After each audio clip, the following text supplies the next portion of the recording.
Bonjour à tous et bienvenue dans notre compte-rendu matinal. Alors la semaine démarre plutôt bien et ce des deux côtés de l'Atlantique. C'est ce que nous allons voir immédiatement et donc sans tarder avec notre CAC 40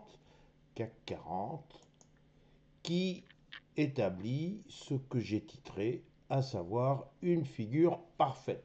Pourquoi une figure parfaite? Je vous renvoie à ce que je disais hier matin, à savoir que le CAC 40 était en train d'élaborer une figure très très classique en analyse graphique qui s'appelle le double sommet.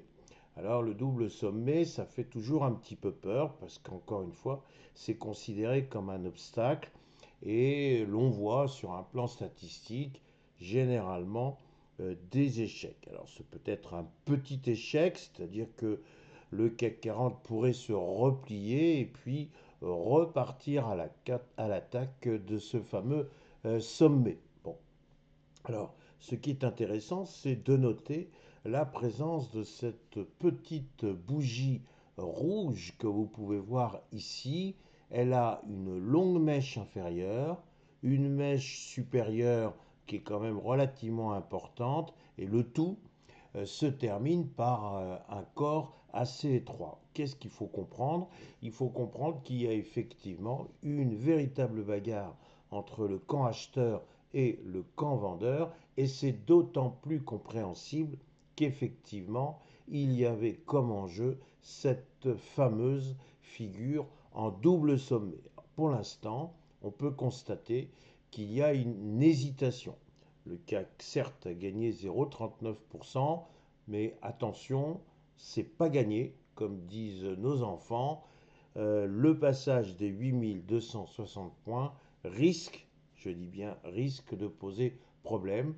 Et la séance d'aujourd'hui va donc être très intéressante à ce sujet. Voilà ce que je peux dire du CAC 40. En gros, on fait attention et on reste un peu spectateur pour ce qui est de la séance d'aujourd'hui. Si maintenant j'en viens à notre S&P 500, eh bien j'ai titré Cap au Nord. Pourquoi Nord? Bon, c'est une expression comme une autre qu'utilisent les analystes pour venir dire, eh bien on a manifestement un indice qui veut partir vers le haut, vers le nord. Bon. Si on regarde bien le graphique du S&P 500, il y avait, on l'avait dit hier matin, une forme d'hésitation, puisqu'il fallait savoir quelle direction allait prendre le S&P 500. Était-ce en direction du récent plus haut historique, qui je le rappelle est à 6764,58, ou au contraire, est-ce que le S&P 500 allait se diriger vers le support des 6500 points? Manière de dire je me pose. La question méritait d'autant plus d'être posée que l'on a vu qu'il y a eu donc cette fameuse grande claque, si je peux m'exprimer ainsi, administrée par Monsieur Trump, la grande bougie rouge que vous voyez là, Monsieur Trump qui a fait très peur à tout le monde, avec un tweet rageur, un tweet au terme duquel il menaçait la Chine des pires taxes douanières dans l'hypothèse où la Chine n'ouvrerait pas les portes des terres, de ces fameuses terres rares dont les États-Unis ont tant besoin. Alors bon, depuis, on le sait, le ton s'est radouci au point qu'il y aura bel et bien une rencontre entre le président chinois et le président américain. Et le président américain est même venu préciser que de toute façon, les taxes douanières envisagées n'étaient pas tenables. Alors franchement, c'est passé de Caraïbes en Scylla, ou plus exactement de Scylla en Caraïbes, puisqu'il y a eu un magnifique recul de la part du président américain. Donc les opérateurs haussent un peu les épaules, disent bon, tout ça c'est le cinéma habituel. Cinéma habituel, dont il n'est plus besoin de faire cas, il vaut mieux regarder du côté des résultats d'entreprise. Et d'ailleurs, on n'aurait que les résultats d'entreprise à se mettre sous la dent, puisque je le rappelle, il y a toujours le fameux shutdown aux États-Unis. En d'autres termes, et pour ce qui concerne les marchés financiers, eh bien on est privé de données économiques et donc, encore une fois, on est dans le brouillard. Ça n'empêche pas le véhicule du S&P 500 d'avancer et d'avancer petitement vers ses records historiques.